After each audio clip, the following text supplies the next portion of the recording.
Hello and welcome to Friday Live. I'm your host, Strata lawyer Amanda Farmer. We're going out live to the Your Strata Property Facebook page. We're heading out to my LinkedIn profile. We're also going out to YouTube. Welcome, welcome. This is our opportunity to catch up, to get together, to get across the week in Strata, to celebrate some things that have gone right, to look at some things that maybe just a few things, right? Just a few things in Strata that may be not going so well. See if we can come up with some solutions. I'm here for close to an hour today. I am settled here in my home studio, not out and about and on the run as I often am. So it's great to be here spending time with you this Friday afternoon. We have Strata owners tuning in. We have committee members. We have tenants, we have strata managers, we have strata service providers, my friends in the law tune in. I know those who are serving our strata communities.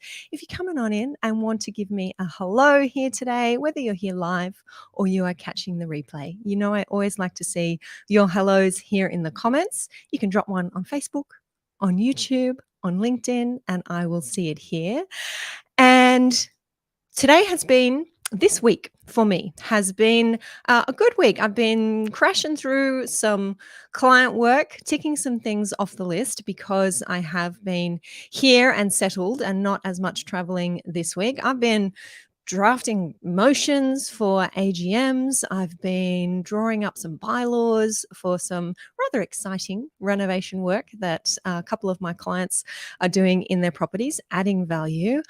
I have been running assessments for our CPD courses that we do for our pro member strata managers. I've been sitting in with members on member calls. So I'm feeling energized, even though it's a Friday, feeling energized and happy to be here, all in a week's work for YSP headquarters. Now, speaking of members, member calls, new members inside our community, we have welcomed quite a few new members over the last few weeks. I want to say a special hello to those new members, to Stan, to Luke, Robin, Marlene, Kirsty, Yvette, Carmelo, Steve, Melody. Welcome all of you to the Your Strata Property online community. There was a lovely comment from one of our members posted in our forum a couple of days ago. That member is using the username Stevie, which I can tell you is not at all connected to their real name. And I read out that comment in a video here on the page, which you might have seen earlier. Stevie saying that they were so deeply relieved to be in our membership community. So relieved that Stevie felt like crying. Stevie was saying, thank you so much for providing this safe place to get some answers and to work out the most effective approach.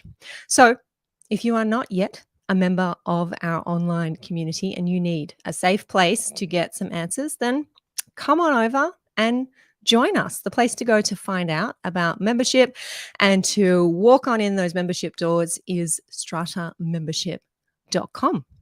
Rochelle and Mina here helping me out today. We'll drop a link here in the comments for you if you want to go check that out. We're going to look at some recent media attention on Strata this week. We are going to return to the Strata Legislation Amendment Bill 2023 for New South Wales, and I'm going to fill you in on a few more changes. You might have caught this week's podcast episode, but there's a lot of change coming, and I haven't yet covered off all of that for you. So we're going to visit a few more changes that are coming up in that bill. Bit of news on that bill, actually, as I went searching, uncovered an update for you. I'll fill you in on that. We are going to be having a look at a couple of cases involving landlords, strata investors, where those landlords have been slapped with orders to pay significant amounts of money to their tenants who have, in two very similar, very recent cases, tenants who have been suffering from water ingress, from mold. Those tenants have been successful before the tribunal in receiving their compensation awards, raising the question, how is it that our landlords, our owners get stuck with these bills when clearly in both of these cases, as I'll show you, the reason for the water ingress, and the reason for the mold was the owners corporation's failure to repair and maintain common property. So I know you like a case. I know that is how we all best learn, looking at those real life applications of our strata law. So I'll be taking you over to have a look at a couple of those cases, all in our Friday afternoon here today. So many of you are already coming in and saying hello. Oh, the Sean, I know you're a Sean because you told me last week. I hope I'm not outing you. I meant to ask my dad how to pronounce your Irish name, and I didn't get to it. So give me a, what's it called? Phonetic. Can you give me a phonetic comment here? Let me know. Matt Connemara, I can say hello to you. Petunia is here saying hello. I made it. From my Irish friend, if a chair declares a quorum after waiting 30 minutes and then during the meeting someone leaves, what happens? Oh, that's a good question. And you have some thoughts. All right. We may or may not get to that one. That's a good one for the member forum. I have a feeling I may have answered that one in there previously. You think it's like Owen. Owen, yeah. I would have gone down that track. It's your name. You think? Irish for John. Okay. All right. I'm going to go and I'm going to practice that one. For now, I'm going to call you Owen. Wendy, what if the mold is due to defects that the owner's corporation is trying to get the builders to fix for months? They're interesting. Very interesting, Wendy. We will definitely address that one when we head over to look at those recent tribunal cases, not decided in our strata. There is no strata list. Decided in the residential tenancies division, I think, not our consumer and commercial division. So they were residential tenancy cases, not strata cases, but some really important principles coming out of those cases, definitely. All right. This week's podcast episode, I covered the 8 big changes that I see for strata owners and strata managers coming out of our proposed new New South Wales strata law. There is a bill before Parliament, the Strata Legislation Amendment Bill 2023. In the podcast episode, I had a look at 8 changes altogether, looked at the new requirement or the new process for removing strata committee members from their positions. That is proposed to be done now by ordinary resolution, not by special resolution. We need 14 days notice for annual general meetings. That's up from 7 days notice. All schemes are going to have to get 2 quotes for large items of expenditure. That will no longer be limited to large schemes. They're just a few of the changes. If you haven't had a listen to this week's podcast episode, you want to do that to get across those 8 big changes that I highlighted in that chat. Here's an update for you. I just did a little Googling before I jumped on today, and on the New South Wales Parliament website, we are told that the bill has passed the Legislative Council and has been sent up to the Legislative Assembly for concurrence. So no amendments, passing through Parliament quite quickly by the sounds of it. Somebody may have posted here on the page, if it wasn't under the podcast, when is this law going to start? And on the podcast, I mentioned that it maybe weeks, maybe months. We're not sure. All depends how quickly it passes through our 2 houses of Parliament and then what the commencement date will be. But it looks like things are moving quickly. So time to really get across, strata managers, really get across what these changes are. Now, a few things that I didn't cover in the podcast episode that I do want to draw to your attention today, being deep in client work, 4 p.m. kind of crept up on me, as Rochelle Amina will tell you, and I've come flying in here with my printouts and markups to make sure that I don't miss anything for you. So forgive me if I'm referring to those to make sure we get things right. But helpfully, there was a comment under the podcast episode on the website by a listener. Bridget, if you tune into Friday Live, hello. feel free to give me a hi here. But Bridget said, Amanda, thank you for bringing these changes to our attention. And Bridget highlighted two other changes which she thought were important, and I agree. And one of them related to the disclosure of pecuniary interests. So at both a strata committee, and this also applies to community association committees, there is a requirement that a committee member should disclose if they have a pecuniary, that is a financial interest in any matter that's coming up for discussion. And the current law is that once that disclosure is made, the committee then decides whether or not that committee member should be present while the issue is being discussed, and whether or not that committee member should be able to vote on the issue. Now, the change that is proposed is that this ability for the strata committee or association committee to determine whether or not the conflicted person should stay is being removed. So it will no longer be up to the committee to decide that a person who's disclosed a conflict of interest or a pecuniary interest that may give rise to a conflict of interest, it's no longer up to the committee to use its discretion to decide whether or not that person should stay and should vote. That person will not be able to stay and vote, is how I have interpreted these changes. The intention being that if you have a committee who perhaps can't quite comprehend, understand, or doesn't want to comprehend or understand the impact of that potential conflict of interest, and is quite happy for that conflicted person to have a say and to vote, they can no longer allow that to happen. So it's not up to them. It's in the legislation that once that interest is disclosed, then that person is excluded from decision making. I'm going to have a closer look at that. So hopefully I have articulated that correctly for you. If not, as I do, I will always come back and clarify that. But that was a good one for Bridget. Thank you to point out, and one that I wanted to make sure no one had missed here. I'm not sure I said this on the podcast episode, but these changes for New South Wales strata schemes, most of them are also applicable to community associations. So we're really bringing these two pieces of legislation into line with these amendments as well. Just heading over to the comments again. Owen saying, sheesh, just did a prezzo on meeting notice periods yesterday. Yeah, well, if you did or you were involved in that, I'm interested to know if it was pointed out, this change to meeting notice periods for New South Wales. When it's notice of an AGM, we're going to have to be giving 14 clear days notice. So that means that the notice has to be with the owner for 14 days. So your 14 days starts when they receive it.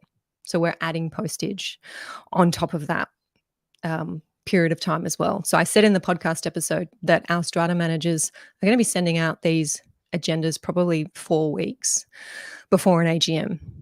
This extended notice period is not going to apply to other general meetings, just annual general meetings, in recognition of the fact that those are the meetings that have more content, contracts to look at, items that owners need to pay a little bit more attention to. Sean is saying, can there be a conflict of interest that is not a pecuniary interest? So yeah, there can be, but as far as our legislation stands at the moment, Sean, you're only required to disclose pecuniary interests that may give rise to a conflict of interest. So the pecuniary interest comes first. I'm just having a look if that's proposed to change. In my notes here, I'll just have a quick flick if I can't find it. Yeah, I don't think I'll be able to find it quickly, but I'm not sure that there's any change to that, Sean. If there is, I'll let you know, but it's only those pecuniary. And I interpret that as financial interests that need to be disclosed. And perhaps not all conflicts of interest would be pecuniary. True. Would they be less important if they weren't? Good question. Something to think about. Hey, Petra. Good afternoon. Welcome.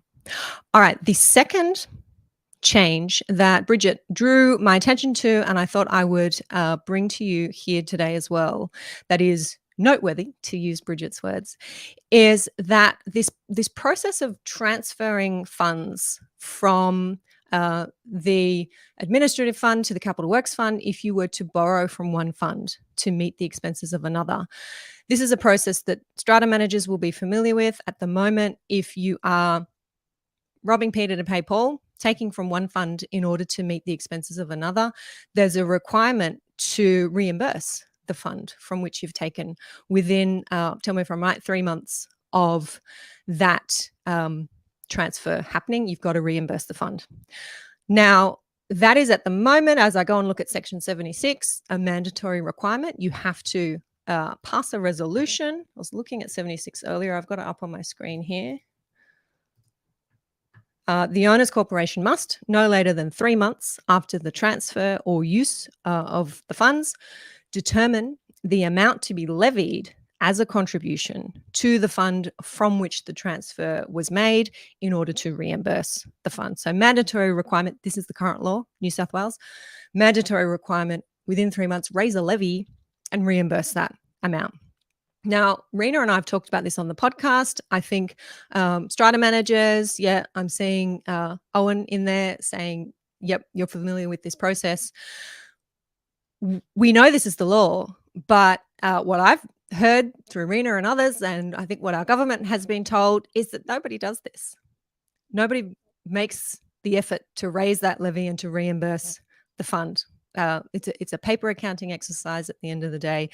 We're just making sure that we've got enough cash in the bank to be able to meet those budgeted expenses. What the change is proposed is that there is going to be a clause added to Section 76 that says that it's up to the owner's corporation to determine whether or not it reimburses the fund. So if I have a look at our amendment here to 76, and there's a whole Section 76 is being repealed as a whole, and there's a new section that is going in, which is interesting. The new section is so exciting that the owner's corporation must, within 3 months of the transfer or payment, determine by resolution at a general meeting whether the money or part of the money should be reimbursed to the fund, and if the owner's corporation determines that part or all of the money should be reimbursed, the amount to be transferred or the amount to be levied. So you can decide that you've got the money in the bank, you could just transfer it, you don't have to raise a levy, or you can raise a levy to reimburse the fund. So that's interesting. What do you think? I have a feeling strata managers will be telling me that's great, because this has always been something that's kind of hung over our heads, and sometimes owners tell us you must be doing this, but really it's a bit silly because we've got the money in the bank, we shouldn't have to raise a levy. And owners, I suspect, will be telling me, well, if you're robbing Peter to pay Paul, you got to pay Peter back. And that should be a mandatory requirement. So it's now going to be up to the owners in general meeting to pass a resolution to decide how they want to deal with that. Leonie's saying, every strata manager I've had previously, most of our levies are put into capital funds. And you know what, Leonie, strata managers, tell me if I'm wrong, I don't think that's unusual, and I don't think that's incorrect. So your administrative fund expenses are going to be budgeted for the year. And in my experience, the administrative fund is generally in and out. It's your annual expenses. If they're going to be, it's going to be $100,000 to pay the strata manager and pay your other contractual expenses that you need to pay, you budget those for the year, and there's no need to plan for future years, unlike your capital works fund, where you are saving money, where you are following your capital works fund plan, your 10-year plan that, by the way, you must have, mandatory, must have in New South Wales, a 10-year capital works fund plan. That plan, if it's done well, is going to recommend that your capital works fund is increasing over time to meet future expenses, to be able to pay for the building to be repainted, for the windows to be replaced, for the roof waterproof membrane to be replaced in 5, 8, 10 years' time. So that's why your capital works levies are generally going to be higher. Probably all depends, different types of buildings. My experience in my building, capital works fund levies are going to be higher when you've got these bigger projects that you're planning for. And that's the fund where the money is going to be sitting and accumulating, where your savings are going to be. Some buildings take that money out of the capital works fund and go and put it in a term deposit so that you're getting some interest on it, especially now while interest rates are high. There was a question from a member in the forum. We've been having a discussion about the process for doing that and how they get their strata manager to do that for them. So that may be why you see a higher balance in your capital works fund than you do in your admin fund. Leonie saying, no, they have the admin fund in deficit. Well, that's a no-no. Your fund, neither fund should really be in deficit, Leonie, and that would be exactly the situation where under our new legislation, when it commences, the owners corporation should be making that decision, because it is going to be a decision that now can be made, making that decision to transfer from the capital works fund back into that admin fund, or to raise a levy to make sure that admin fund goes back into the black. All right, scanning through these comments. Steve is saying, if a motion to remove a strata committee member is amended to a simple majority instead of a special resolution, we lose the ability to enlist the support of a bank who holds a mortgage by way of their priority vote, as we cannot invoke priority vote by a bank for a simple majority motion. Whoa, there's some thinking going on there, Steve. Interesting. Okay, so you're telling me, I don't know this, but I will go have a look. You're telling me, Steve, that the minute we don't have a special resolution, it's not a motion that requires a priority vote, so we can't have our mortgagees voting, so they don't get a say in whether or not to remove a committee member. Should they have a say, do you think? Are you telling me that this impact in your community means that the motion might go through rather than be blocked? Is that something that has happened before? I'm sure there's many communities where, I hope there isn't many, but in my world, there's probably many communities where the committee members have been challenged in the past. There have been motions put forward to remove committee members by special resolution, and those have failed, but they would now pass when this new law commences, and only an ordinary resolution is required. All right. Owen is telling me, exactly right, budgeted right, admin fund balance ends up at 0 at the end of each financial year. Yep. In and out. Yep. Okay. Couple more changes in our strata legislation amendment bill. If you wanted to have a look at this, if I put my team on the spot here, because I don't think I put this in our run sheet, but the link to the bill itself, let's pop it in if we can. It is under the podcast episode, but let's pop it in here in the comments on Facebook as well.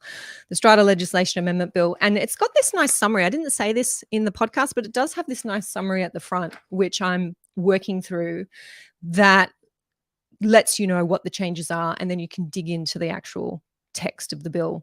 Another change relates to strata management agency agreements and their expiry. We know at the moment our strata managers have to give at least 3 months written notice of the expiry of their agreement. Rena and I have talked about this on the podcast before.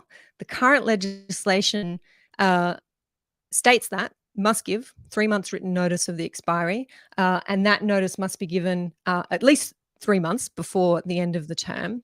But it doesn't say that it can't be given right at the beginning of the term. So there was always an argument there, I thought, that by stating the expiry period on the front of the contract, or let's say you told your client 2 weeks after they signed the contract, oh, hey, by the way, just reminding you this expires in 3 years, you were meeting the requirements of the section, because there was no earliest date stated by which you need to give that notice. So to make that clear, what the change is now is that the strata managing agent will need to give the owners corporation written notice of the end of the agent's term of appointment at least 3 months, but not more than 6 months before the end of the term. So there's that window there, very clear period of time in which you are to give notice of the end of your term, at least 3 months, but not more than 6 months. They're the new words that are going into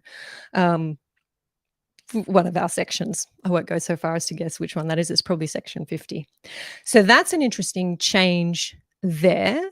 Owen saying, I'm all for a maximum limit on notifications. Yep. Another one of those areas that I think we're lacking in compliance. I hear from owners that they're not always told, not always given that 3 months notice. So maybe this will be a good reminder of the need to do that.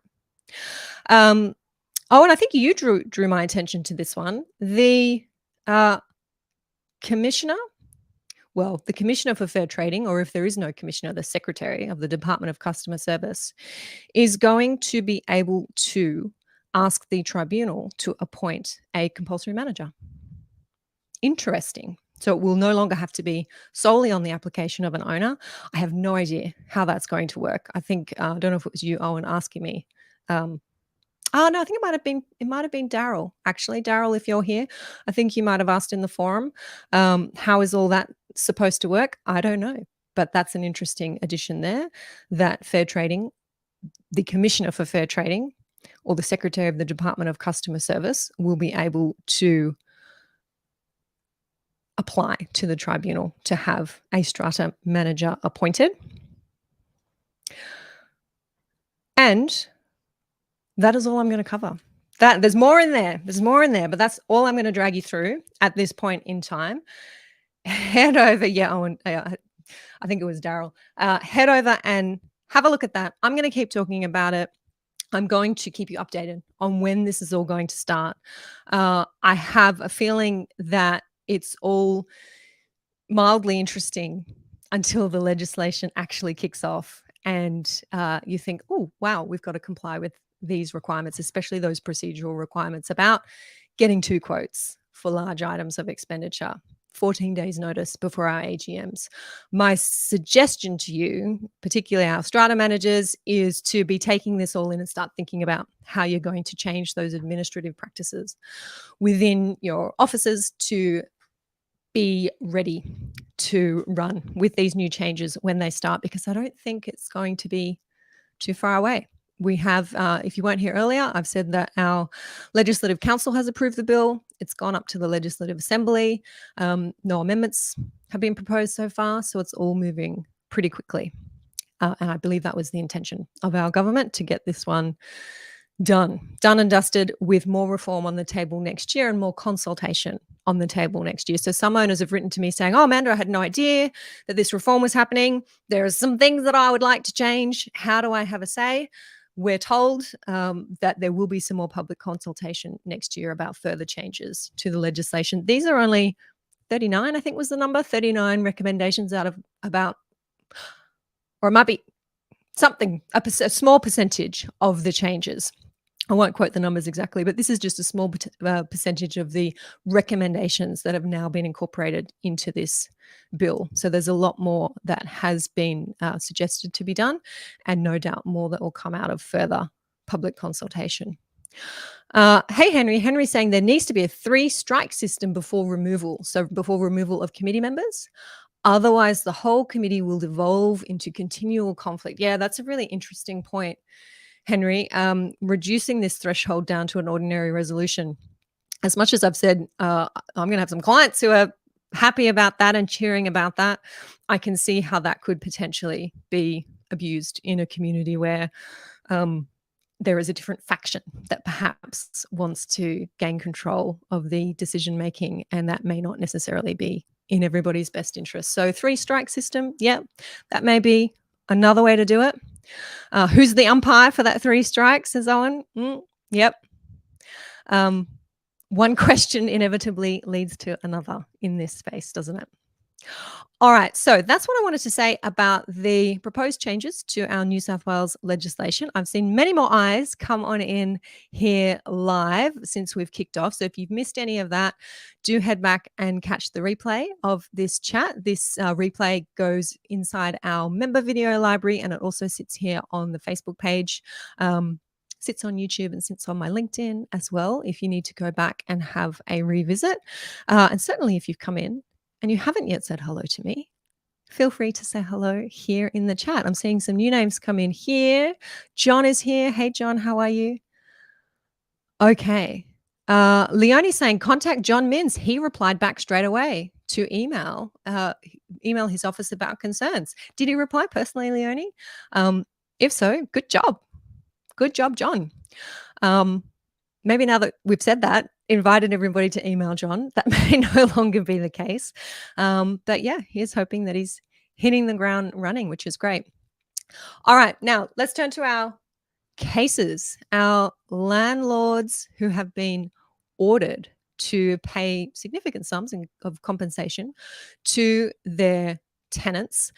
This story, that news story that I mentioned in my email this afternoon, straight up, I want to say thank you to Karen Stiles at the OCN, Owners Corporation Network, for dropping this in my inbox. I think it might have been Monday or Tuesday. It was early this week. And Karen sent the link to this article, which I'm going to share on the screen, and said to me, Amanda, surely the landlord who's been ordered to pay their tenants over $14,000 has some kind of claim against the Owners Corporation.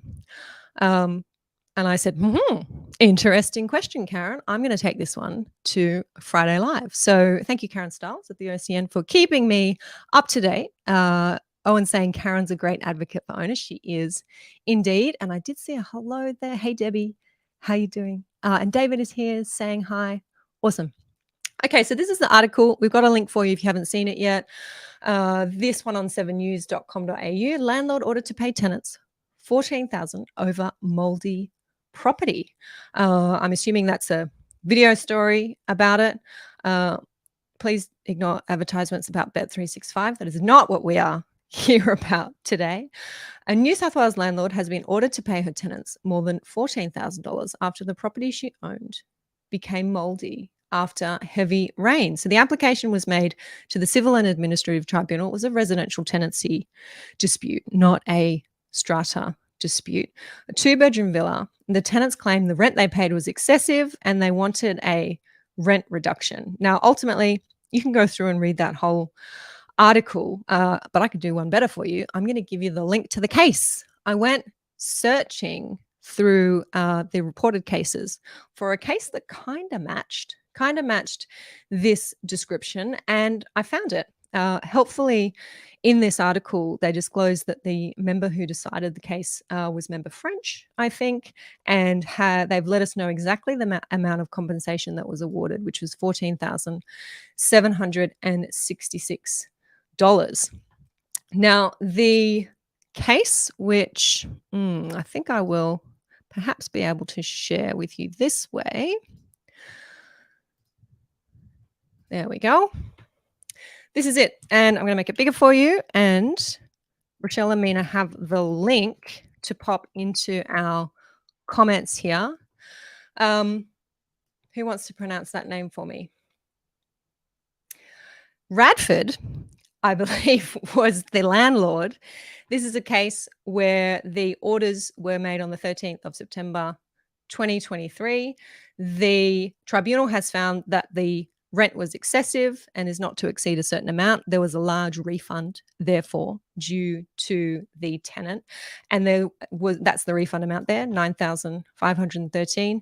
And there was also an amount to be paid for compensation for temporary accommodation expenses. So these tenants had to move out while the work necessary to rectify swollen floorboards and damaged walls over a couple of months over Christmas last year. The tenants moved out to temporary accommodation, and this was the amount that the landlord was ordered to reimburse them for their temporary accommodation, bearing in mind that the landlord, I believe, was also charging them rent at the same time that they had to move out and they were paying their temporary accommodation. So this wasn't double dipping here. There was a reduction in rent and also an amount for temporary accommodation. So this case, I'm not going to drag you through all of those, all the paragraphs of the case, but do go and have a read of it. It's very similar to another case where when I went looking for this one, I found the other case, which is called Warland and Huang link to that one coming to you as well. I don't think it's going to come up on your screen. But that case, the orders were made on the 20th of September, so only a week later than our Radford case, and essentially the same thing, a claim for a reduction in rent because tenants had to live in wet, moldy conditions. In the Wallen case, it was a 3-bedroom apartment and they were only able to use 2 of the 3 bedrooms. And ultimately, their rent reduction equated to about $2,000, I think, was the claim. And there was a claim for some damaged property as well. In the Wallen case, the tenants also attempted to claim a part payment for the cost of their European holiday, which they took while their residence was uninhabitable. And there's a cute phrase in the decision that says that is not the purpose of the Residential Tenancies Act to reimburse you for the part costs of your European holiday. Perhaps you could have stayed elsewhere, didn't have to be in Europe. So interesting cases. I keep coming back to, they are tenancy cases. They are claims by tenants against their landlords for failure to provide suitable accommodation and then charging what has turned out to be excessive rent. But in both of these cases, from the Strata perspective, in both of these cases, the decisions record the landlord's attempted defense. And the attempted defenses were, these problems arise from defects in the common property, leaking roofs, leaking balconies, and the mold that has occurred because of the dampness problem has occurred because the owners corporation is not doing anything to fix this. And it's not our fault, said the landlords, that the tenants have had to live in these conditions. It is the fault of our owners corporations. In the case that was reported in the news, there was some evidence that there was an insurance claim lodged on the part of the owners corporation, and they were waiting on an insurer to meet the claim, and that's why no work had been done. Not so in the second case, in the Wallen case. The tribunal in these tenancy applications have said, it doesn't matter. It doesn't matter that the landlord was waiting on the owners corporation to do something. The responsibility of the landlord, the responsibility under the lease, is that of the landlord. And that's a contractual relationship between the landlord and the tenant. And the landlord has these responsibilities, both under that lease and also in the Residential Tenancy Act, to provide accommodation that is dry, that is safe, that is free from health hazards, and the landlord has failed in those respects. There's a comment in one of the cases that there was no evidence that the landlord had communicated with the owners corporation about the issue. If they had, whether or not they had, they didn't put that before the tribunal. I'm not sure that would have changed the tribunal's position in any event by the sounds of these findings. But if we think about the landlords in these cases and going back to Karen's question when she dropped into my inbox earlier this week, don't the landlords have a claim against the owners corporation here? My short answer to that, and very generally speaking, is yes. Yes, they do. And where it is not possible for a tenant to be claiming losses from an owners corporation, it is absolutely possible in New South Wales for a landlord to claim losses from an owners corporation where there has been a failure to properly maintain and repair common property. And it is very often the case that a landlord's biggest, first, most important head of loss is lost rent, where they've had to move out a tenant, or the tenant has claimed a rent reduction because of leaks, because of floor damage, not being able to use a bedroom, moldy carpet, moldy clothes. Where a tenant has claimed those amounts from a landlord, I have certainly been involved in cases where a landlord has successfully then claimed those amounts from an owners corporation. So I do hope that the landlord parties to these proceedings are getting some advice along those lines and understanding whether or not they do have a claim against their owners' corporations for these losses that they have now suffered, having to pay compensation to their tenants. And our New South Wales legislation makes it reasonably, or in my view, fairly clear that as long as these losses are reasonably foreseeable and they arise from an owner's corporation's failure to repair and maintain, then they're the kinds of losses that are claimable. And lost rent, damage to lot property, those are the kinds of losses that I would think are reasonably foreseeable. The one catch in all of this is that an owner must claim these losses within 2 years of becoming aware of those losses. So some of these cases, some of these claims did start a couple of years ago. So the landlords there will have to be very careful about that. But I know when I'm sitting down with owners, whether they're investors or whether they're owner occupiers, and we're talking about what kinds of loss they may be suffering because of a failure by the owner's corporation to repair and maintain, I'm very, very interested in when that loss first arose and making sure that we're across that 2-year time period, because you can lose that opportunity to claim. I want to head back to Wendy made a comment very early on when I first mentioned these cases today that I said I would come back to. And I believe it was about this question of insurance. Wendy said, what if the mold is due to defects that the owner's corporation is trying to get the builders to fix for months? Yeah. So the reason why that's a really important question, Wendy, is because in New South Wales, there's this provision in Section 106 of our Strata Schemes Management Act that says the owner's corporation's legal duty to repair and maintain common property can essentially be placed on hold if the owner's corporation is pursuing someone else and in respect of those defects. And the intention, I believe, of that part of the section was to allow exactly this situation you're talking about, where the owner's corporation is pursuing the original builder. It can have some breathing space and not have to urgently and immediately rectify defects while it's waiting for the builder to do so and to get involved. And the trickle down effect of that is if the owner's corporation doesn't have a legal duty to repair and maintain because it's pursuing someone else, then the owner may not then have a right to claim damages, because the breach of the duty has to come first, and then the right to claim damages arises. So that could be a tricky situation for an owner, whether they're a landlord or whether they're an owner occupier suffering losses because of a failure to repair and maintain the common property. If the owner's corporation is in the process of pursuing someone else, then it may not. I say may not, who knows for sure, but may not be possible to recover those losses.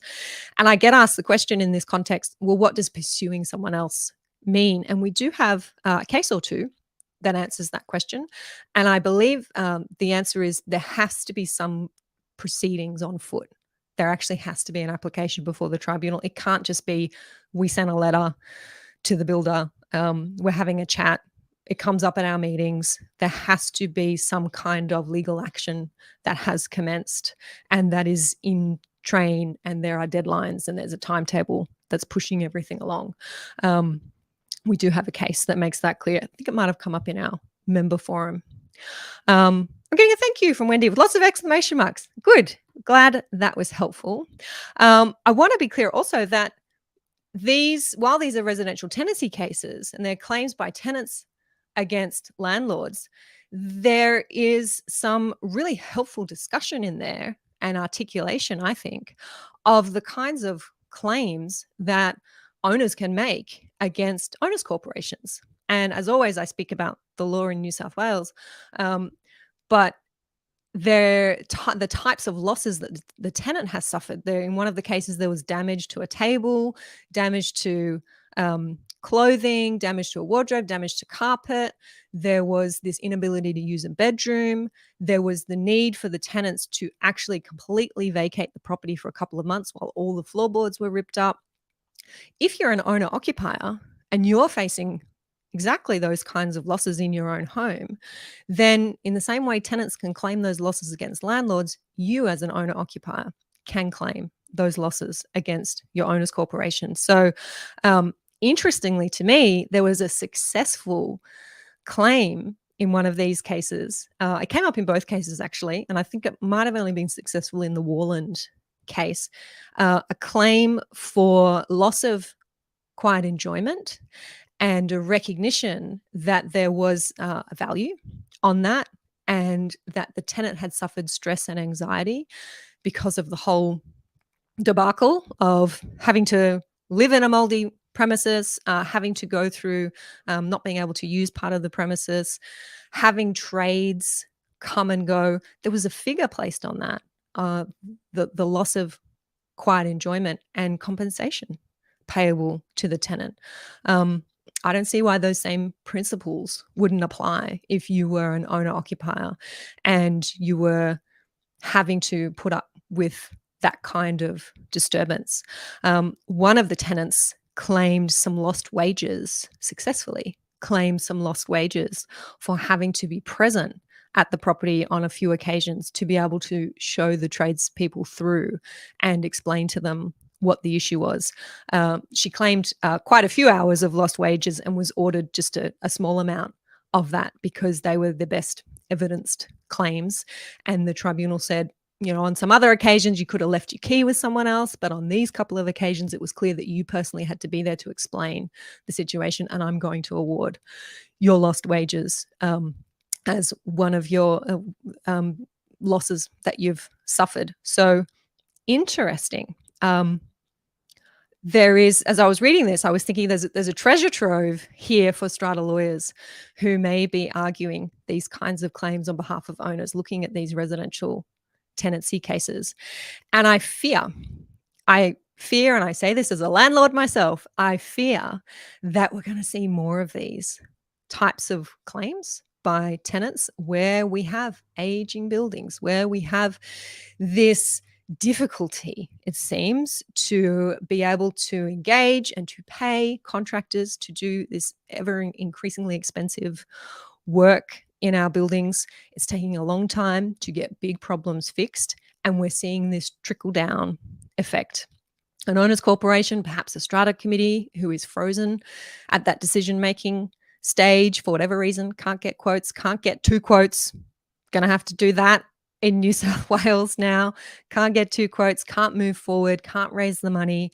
And then the resultant effects on the common property as it continues to deteriorate, therefore impacting residents, whether they be owner occupiers or whether they be tenants, resulting in either a Residential Tenancy Act claim or a Strata Schemes Management Act claim.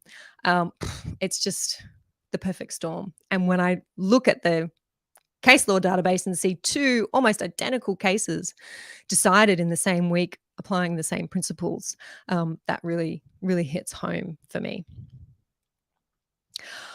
Okay, heading over to catch up on these comments. Gail saying great info. Thank you, Gail. Yes, note the difference between Chris Minns and John Minns. It's a coincidence, but yes, Chris is the premier. Yep.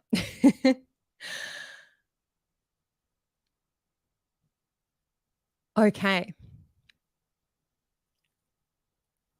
Owen's saying, did they make a claim on strata insurance for loss of rent? Not mentioned as far as I can remember there, Owen. I don't think that was mentioned, but that is a good reminder. That's a good reminder that our landlords may have that opportunity. However, you'll probably tell me as strata managers that it's becoming increasingly difficult for insurance claims on the building insurance, perhaps claims on the loss of rent policies to be met and to be successful, because the damage to the common property, the consequential damage of the problem is arising from a lack of repair and maintenance. And where you have a lack of repair and maintenance, as opposed to an insurable event, then the insurer is going to be less likely to respond. So I've definitely seen buildings that are in a bit of pain there where the insurance claims have been declined. Insurer sends out a contractor or an assessor, and they say, no, not going to cover you because this is very clearly a lack of repair and maintenance. It's not as if we had a 1 in 100-year storm and you've got flooding. So more and more difficult to claim on insurance. Good afternoon, Sean O. Good to see you. Sean B is saying, do you think that the new company nominee power of attorney rules will mean that more individuals will become multiple lot owners? Yeah, good one. I had that one starred in my list here. You can see my little asterisks. That were my 3:50 p.m. asterisks here. And yeah, that is one that's in here too, Sean B. I haven't mentioned that one. And I don't think I've got it starred here either. But in short, is it putting the proxy limits on power of attorneys as well? And on company nominees? They have the same limit as otherwise are on proxy holders, I think, if I've articulated that correctly. I don't know whether or not that's going to encourage more individuals to snap up strata properties. I'm not sure if that was the only thing in their way. Maybe so. I'm just saying, Sean's saying yes, great, thank you. That's an important one, so I will come back to that one in some later chats. That change to applying our proxy limit laws to power of attorney holders and company nominees. If there's anybody here, I think there's a couple of you that are in buildings with a lot of corporate owners. Might have come up. I'm thinking of Elizabeth in our previous chats, the question I answered a couple of weeks ago, where company nominees are appointed and holding quite a few votes. That might be applicable in your scheme and may change some of the voting power in your scheme. Henry's saying the tenant-landlord relationship has become so hostile, unfortunately. Yeah. Interesting. I wonder if is that kind of like a post-pandemic thing, Henry? Because that was a really tough time. There were rent freezes and rent reductions and moratoriums, and I wonder if that might have affected the relationship between landlords and tenants.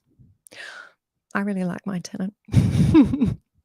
Wendy's saying, I found my landlord insurance didn't cover me if it was common property because it wasn't my property. Very frustrating. Yeah, that's right. So your landlord insurance, or if you're an owner-occupier, your contents insurance, there's often this intersection between those two policies. Contents insurer won't cover certain things to do with the building. Building won't cover certain things to do with your contents. Again, I've been surprised over the years by how much a contents insurer will cover where contents are damaged because of a failure in the building.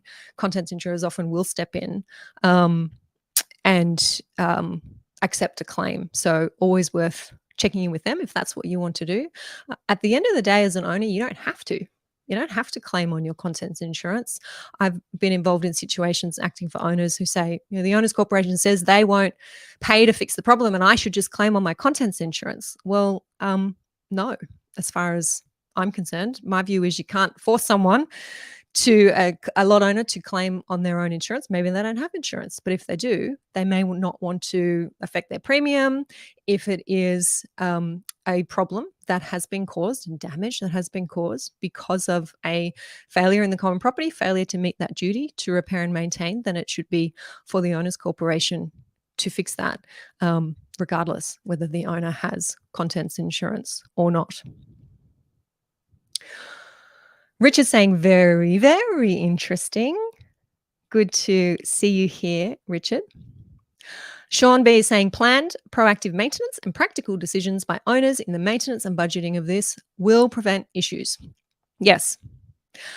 How many of those buildings have you got, Sean, taking up their planned, proactive maintenance? I always say I work with the top 2% of the top 5% of most dysfunctional communities. So I certainly don't see a lot of that. But if that was happening, then it wouldn't come across my desk. So perhaps that is happening for most buildings out there in the world, which is good. Okay. Those are your two cases that I wanted to draw your attention to in our residential tenancies division of the tribunal, but incredibly instructive, I think, for us in Strata and Strata lawyers who are dealing with damages claims, acting for owners as I do when these claims are being made against owners corporations, are going to find a lot of juice there in those types of decisions. Those links there for you if you want to have a closer look at those cases. That's about all that I have for you today. If you are a New South Wales Strata manager and you are on my email list, you would have got an email from me this week letting you know that we still have spots available for our Mudgee event, our one-day CPD event that is happening on the 23rd of February, 2024, right here where I am in my hometown of Mudgee. And I have put the challenge out to you to make 2024 different. Make it a different year. If you've got to October and you think, oh my God, it's October, another year is coming to a close. And I had really good intentions, you might be thinking, to focus on what matters this year, to invest in my network, in my relationships, in making sure that I am stepping up into that role of trusted professional advisor. If you made all those promises and you've got to the end of the year and feel like you haven't quite got there, you've just been white knuckling, I call it, hanging on to that roller coaster that is Strata, I absolutely get it. And I challenge you to make next year different. And as I said in my email this week, what I do when I am making promises to myself, when I want to make changes, is that I take one small, smart step towards making that change. And that one small, smart step might be for you signing up to join us in Mudgee in February 2024 and get the year off to a flying start. It is a day that you will have me for the day there to quiz me on your Strata questions. Rena Van Alst is joining us in Mudgee as well, and a few other Strata specialists that I have chosen particularly because they are the ones that I can see changing the conversations that we're having in our Strata space.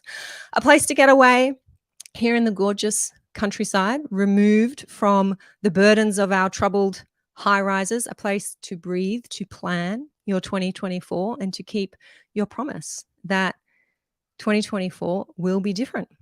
So if you haven't yet got your ticket, and I know there's a few of you here who have, I'm so looking forward to seeing you. If you haven't yet got your ticket, there is a link. Rochelle and Mina are popping in to our comments here.